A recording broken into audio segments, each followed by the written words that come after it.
Okay, similar question on number 12. Let's start with length, area and volume scale factors.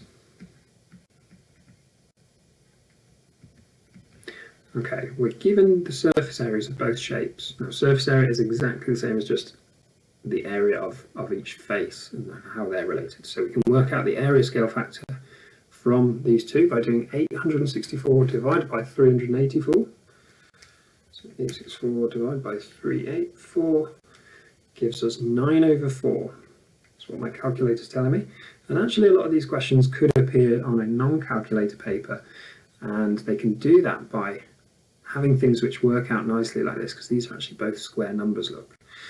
Okay, so the linear scale factor, or the length scale factor, will be the square root of that, so 3/2. You can, of course, give decimals if you prefer, so 2.25. And the volume scale factor is 1.5 cubed, or 3/2 cubed, so 27/8. Just find out what that is as a decimal. 3.375. Okay, solid B has a volume of 2,457. Calculate the volume of solid A. Now, solid A was the smaller of the two solid shapes, so we are dividing by the volume scale factor. If we multiplied, we'd end up with an answer way bigger than we need.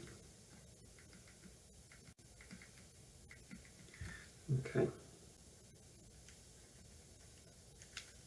That gives us 728 cubic centimetres. Okay, question 13. The volumes of two mathematically similar solids are in the ratio 27:125. Okay, so they've gone down a ratio route this time. If you've watched one of the earlier videos on this just a few questions ago, we talked about doing this via a ratio method. Let's call these shapes A and B. We're told the volume of their ratios are the ratio of their volumes, 27:125. The astute amongst you will recognise those as cube numbers. So when we cube root them, we get 3 to 5. And we would square that length ratio to get 9 to 25 as the area ratio.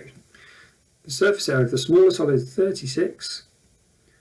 So to work out the surface area of the large solid, we're going to use the ratio here. Okay, so we would times by 25/9. Okay, or divide by 9 and times by 25. Now when we divide by 9, we get 4 times by 25, we get 100. 100 square centimetres is the answer.